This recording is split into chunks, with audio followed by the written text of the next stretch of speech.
ನಮ್ಮ ಭಾಗದಾಗ ಅಧ್ಯಕ್ಷರೇ ತಮ್ಮ ವಿಚಾರಗಳಿಗೆ ಹೋಲ್ತಕ್ಕಂಥ ಅಜ್ಜಯ್ಯವರು, ಕೊಪ್ಪಳ ಅಜ್ಜವರು ಕಣ್ಣೀರಿಟ್ಟಿದ್ದಾರೆ ಅಧ್ಯಕ್ಷರೇ. ಕಡೇಚೂರು ಬಾಡಿಯಾಲ್ ಫ್ಯಾಕ್ಟರಿಗೆ ಅನೇಕ ಸಲ ನಾನು ಹೇಳಿರ್ತಕ್ಕಂಥದ್ದಿದೆ. ವಿಷಪೂರಿತ ಗಾಳಿಯನ್ನು ಅಂತಂದ್ರೆ ನಾವು ತಿಂತಾ ಇದ್ದೀವಿ. ಇವತ್ತು ಕೊಪ್ಪಳ ಅಜ್ಜವರು ಮೊನ್ನೆ ಕಣ್ಣೀರಿಟ್ಟಿದ್ದಾರೆ.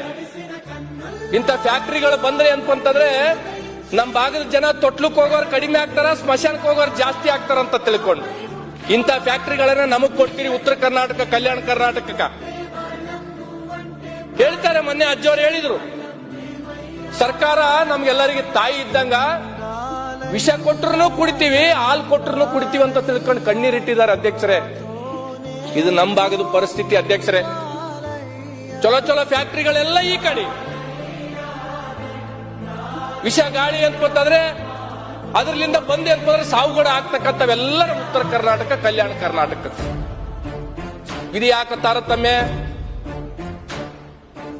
ಯಾರ ಮುಂದೆ ಹೇಳಿದಕ್ಕೆ ಅಧ್ಯಕ್ಷರೇ ನಾವು